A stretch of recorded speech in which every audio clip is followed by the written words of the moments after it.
With just about a week left until the U.S. August 1st tariff deadline, South Korea's final push to seal a deal with the Trump administration is in full swing.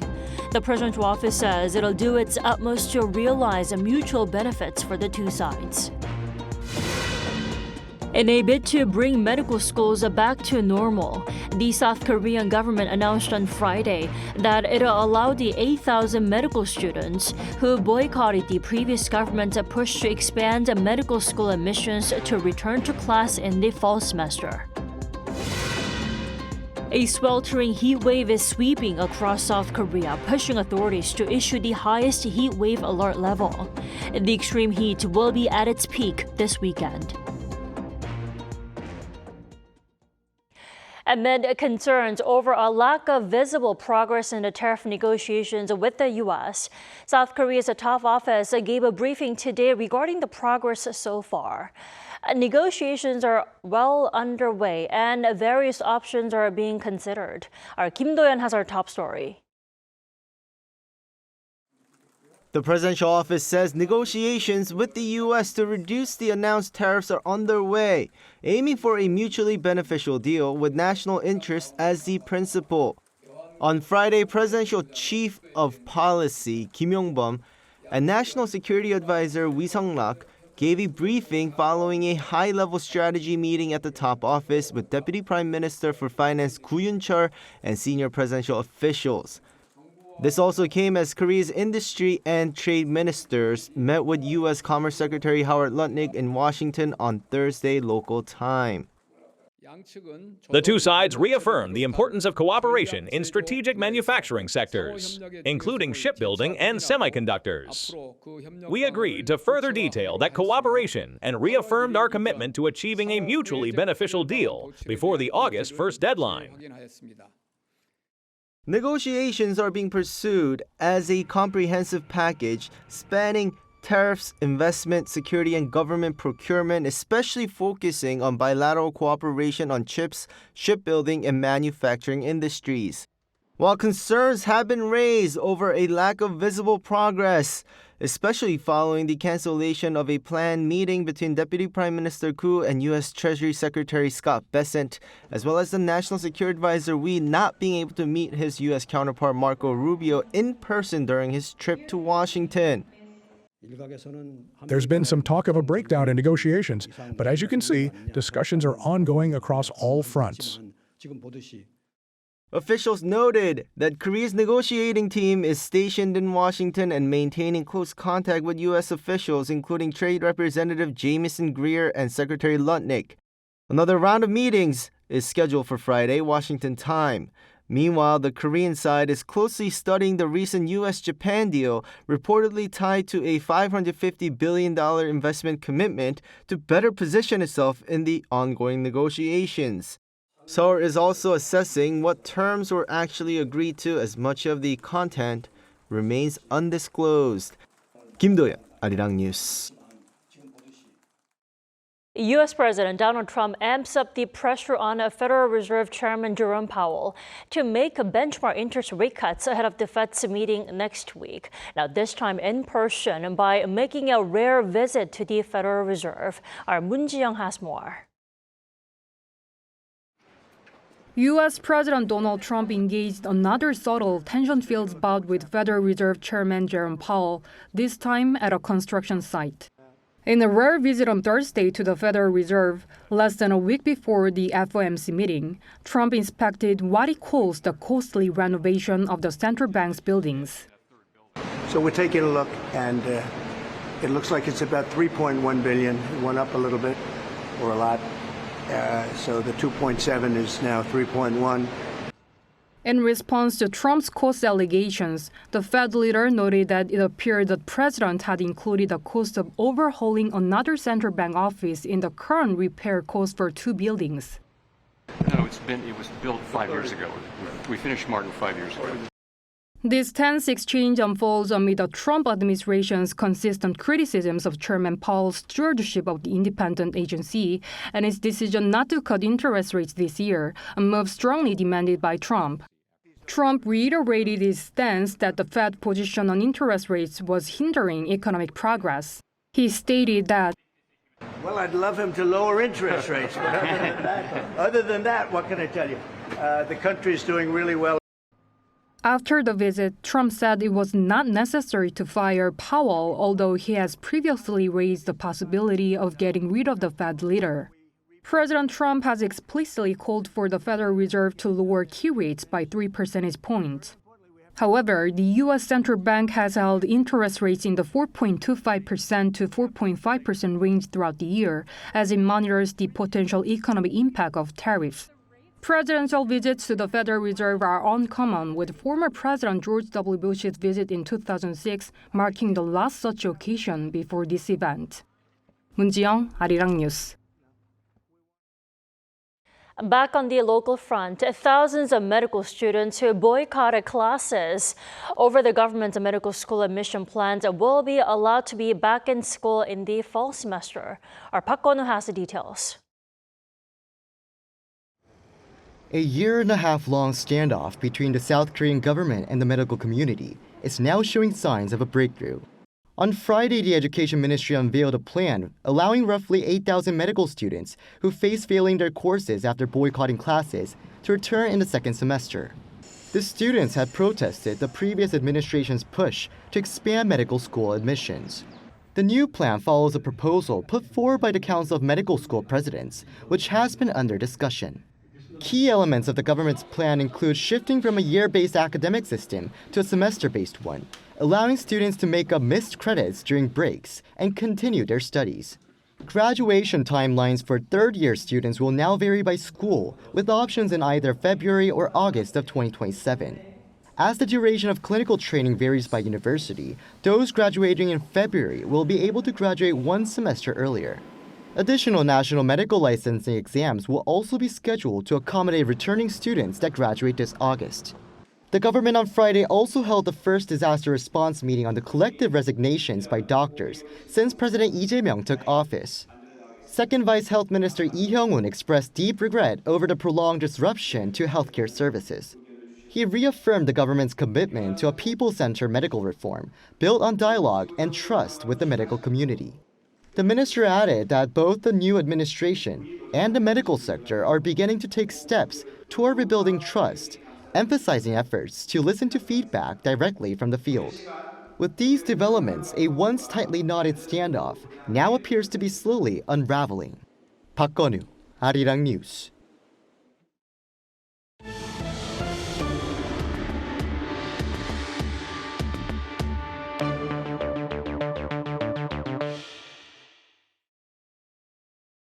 With the country grappling with an extreme heat wave, the heat wave alert for South Korea has been raised to its highest level. With the temperatures today reaching 37 degrees Celsius in Seoul, the extreme heat is expected to persist through the weekend. Our Pyeongyang has more. The Ministry of the Interior and Safety announced on Friday that its national heat wave alert level has been raised to serious, its highest level. The serious level is issued when over 40% of the country is expected to experience a daily maximum perceived temperature of 35 degrees Celsius or higher for more than 3 consecutive days. As of 10 a.m. on Friday, heat wave advisories were issued for 180 out of 183 designated regions nationwide. Level 1 of the Central Disaster and Safety Countermeasures Headquarters was also activated as of 2 p.m., marking the initial stage of disaster responses. Temperatures across the nation rose to as high as 37 degrees Celsius, with a scorching heat forecast to persist through the weekend. Seoul is forecast to see highs of 38 degrees on Saturday and 37 degrees on Sunday. According to the Korea Disease Control and Prevention Agency's Heat-Related Illness Monitoring System, a total of 1,979 people have been affected by heat-related illnesses so far since May 15th, including 10 presumed deaths. The Central Disaster and Safety Countermeasures Headquarters has called for pan-government efforts to minimize damage from the extreme heat. The CDSCH ordered strengthened protection measures for vulnerable groups such as the elderly, farmers, and shantytown residents, as well as enhanced supervision to ensure heat illness prevention guidelines are followed at construction sites and crowded outdoor events. The authorities were also instructed to actively operate cooling shelters and heat-reducing facilities, and to thoroughly manage fire risks and electricity supply amid the surge in air conditioner use. The Korea Meteorological Administration has also urged the public to refrain from outdoor activities due to the high risk of heat-related illnesses. 변예영, 아리랑 뉴스. President Lee Jae-myung held another town hall meeting today in the southeastern city of Busan. There, he addressed the need to achieve balanced regional growth in Korea, for which he vowed to speed up relocating the Oceans Ministry to the port city. Correspondent Yoon Jung-min reports. Achieving balanced regional growth is not an act of goodwill, but a must for the nation's survival. That was according to President Lee Jae-myung on Friday, as he highlighted his policy framework on related matters at a town hall meeting in the southeastern port city of Busan. 모든 게 수도권 일극으로 몰리다 보니까 수도권은 미어 터지고 과밀해서 죽을 지경이고 지방은 없어서 죽을 지경이 됐죠. 대한민국이 지속적으로 성장 발전하기 위해서는 피할 수 없는 국가 생존 전략이 됐다고. Part of those efforts was relocating the Oceans Ministry from Sejong to Busan, which had been one of Lee's key election campaign pledges, to make the port city a leading global maritime hub, completion of which is aimed at by the end of this year. 해수부를 포함한 관련 국가기관들 부산 집중 이전도 뭐 여기저기서 얘기가 많긴 합니다만 그런 것도 가능한 범위에서 신속하게 지금 집행 중입니다. It's also tied to expanding Arctic shipping routes. The project aimed at leveraging maritime passages through the Arctic Ocean to shorten trade routes between Asia and Europe. For that, a roadmap was shared. First, we will relocate the Ministry of Oceans and Fisheries to Busan. Secondly, we will create a court specialized in maritime affairs. Thirdly, we will integrate competitive shipping conglomerates like HMM. And lastly, we will launch the Southeast Investment Bank. Present, along with government officials, were some 300 local citizens to pitch their own ideas. There are 4 national universities in Busan, including Busan National University. Through integration and cooperation, we should establish a world-class specialized university system. Friday's town hall meeting in the conservative stronghold of Busan was the third of its kind since Lee took office last month, following the ones in Daejeon and the liberal-leaning Gyeongju. It was delayed by a week due to last week's rain damage in the country. It's widely seen as a move to bolster direct communication with the people. Yoon Jung-min, Arirang News. With less than 100 days left till the 2025 APEC Economic Leaders Meeting, the host city Gyeongju is holding a set of cultural events that allow visitors to get to know the city through Korean modern and contemporary art. Our An Sung-jin has this report. A collection of 4 of the greatest. Kim Won-gi, Park Soo-gun, Lee Jung-sub, and Jang Wook-jin are artists who represent Korean contemporary art, and works of all 4 can be seen together at Gyeongju Arts Center. In celebration of the 2025 APEC Economic Leaders Meeting taking place in Gyeongju this fall, the exhibition, a collaboration between MMCA and Korea Hydro and Nuclear Power, puts the spotlight on Korean art. These 4 leading figures of modern and contemporary art reflect the hardships of their era as well as Korea's tradition and nature, which they show through their own unique artistic style. Kim Won-gi is known as the pioneer of Korean abstract art through his notable pieces, including mountains. His signature style of all-over dot paintings is often seen on canvases filled with blue dots. Park Soo-gun also had his own style in portraying human goodness with layers of oil paint, as seen with his painting Under the Tree. And just like Park, who illustrated the hardships of ordinary people in post-war Korea, Lee Jung-sub expressed his hardships and emotions, such as deep longing for his family, using silver foil paintings like in Family. And like all other artists, Jin also focused on the everyday aspects of life that are reflected on his canvases through simple yet clear depictions as seen in Village. I got to see all the artists in one spot, and as someone who's interested in art, I had to see the artworks up close.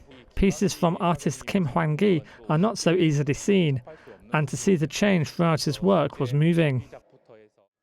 Through the special exhibition with all 4 artists, visitors can see the essence of Korean beauty.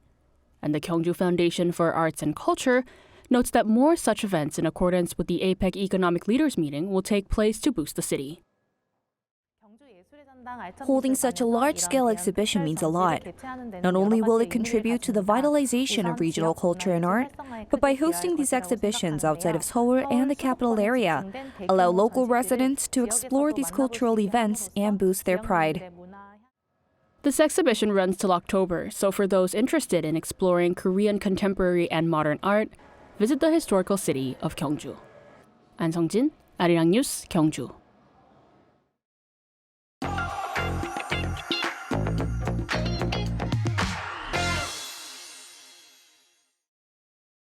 It's Friday, which means it's time for arts and culture. We have our culture correspondent, Choi Soo-hyung, here in the studio. Welcome back, Soo-hyung. Thanks for having me here, Dami. So, what do you have for us tonight?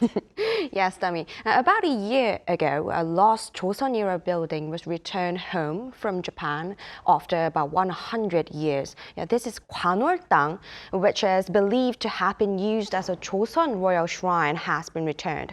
Around 5,000 pieces have been revealed for the first time. Let's take a look. Roof tiles, wooden pillars, and planks are carefully wrapped one by one. A lost Joseon-era building that had been hidden behind a Japanese Buddha statue for nearly 100 years has finally come home, piece by piece, with nearly 5,000 wooden pots. This building, called Gyeongju, is now being kept in the Traditional Architecture Elements Conservation Center in Paju, Gyeonggi-do Province. It is the first time that a full wooden Korean structure like this has been returned home. It used to be located at the very back of a famous Japanese temple called Gotokuin in Kanagawa Prefecture. It is believed that in 1924, during the Japanese occupation of Korea, the building was given to a Japanese businessman by the Joseon Industrial Bank, and from there it was moved to Japan. Later, the building was donated to the temple and used as a prayer room until it was first revealed in the 1990s by a Korean professor, Kim Jong-dong. Though Korea tried several times to bring it back, those efforts failed until last year. However, thanks to the support and strong will of Takao Sato, the chief priest of the temple, the return was made possible, ensuring the shrine could be preserved in its original home, Korea. Experts say the building may be related to royal architecture based on the unique and colorful roof tile designs, including dragons and butterflies.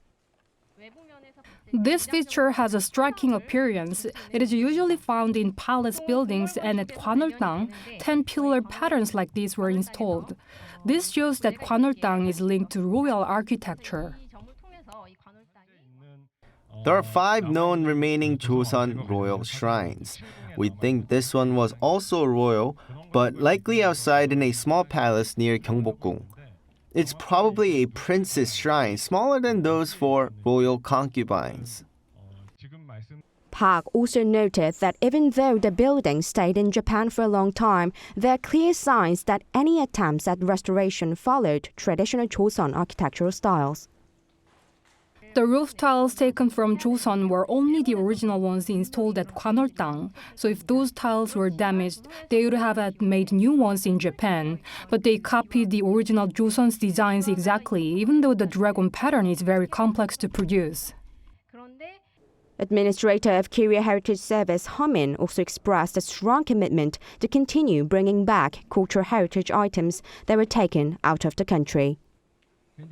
Currently, about 247,000 national heritage items have been taken abroad.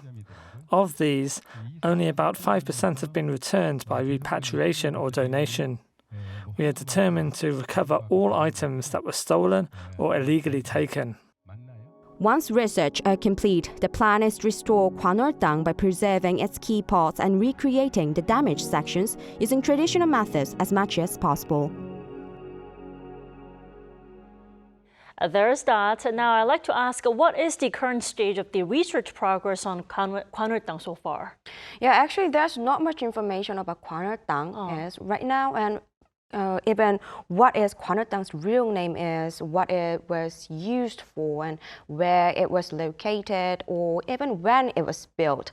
Yeah, even in the process of being taken abroad, it is believed that the Joseon Industrial Bank gave it to a Japanese businessman, but also we still don't know how the bank came to possess it in the first place. Experts said since the building was made of earth, tree rings and carbon dating can reveal when the timber was cut and the structure was built, providing important clues about its age and possibly even about who owned it. Right, limited details for now, but I'm sure a lot of research will be needed and will be on the way. Now, what are the restoration projects or plans for Kanertang now then? Yeah, fortunately, the damage is not severe, so many key parts of Kanertang can likely be preserved. So KHS plans to restore Kanertang to its original location after the investigation. However, if that site is already occupied, they're considering restoring it elsewhere, as they did with Ajaedang, now in Paju. Originally located at Unhyungung in Seoul, Ajaedang was moved because the original site has been redeveloped. Most of its original materials was reused, with damaged parts restored using traditional methods. Kanertang will be restored in a similar way. That's great. Besides Kanertang now then, what other cultural heritage items are being preserved at the center? Yeah, currently besides those awaiting restoration, some items are preserved under strict temperature and humidity controls besides 65% and 80%. Around 3,500 burnt pillars, panels, and debris from Sungnaemun Gate, which was destroyed in a 2008 fire, are being stored. Also, peeled tancheong, traditional decorative coloring, and broken pillars from various buildings from Gyeongbokgung Palace are stored awaiting restoration. All right, Soo-hyung, thank you so much for that report tonight. Thank you. My pleasure.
The momentum of the heat wave has become stronger. Except for Taebaek in Gangwon-do province, heat wave warnings are in effect across the country.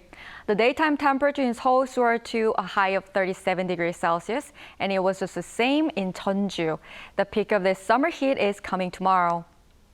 Tomorrow will be the hottest day of the year as the daytime temperature in Seoul rises to 38 degrees. There is a high possibility of heat-related illnesses, so it's better to refrain from outdoor activities. If you're outside, you should drink plenty of water often.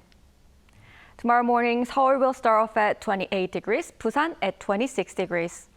Highs will reach 35 degrees in Chuncheon and Daegu, 31 degrees in Jeju. As there is an indirect effect of a typhoon, heavy rain and winds will hit Jeju Island on this weekend. That's all for Korea. Here are the weather conditions around the world.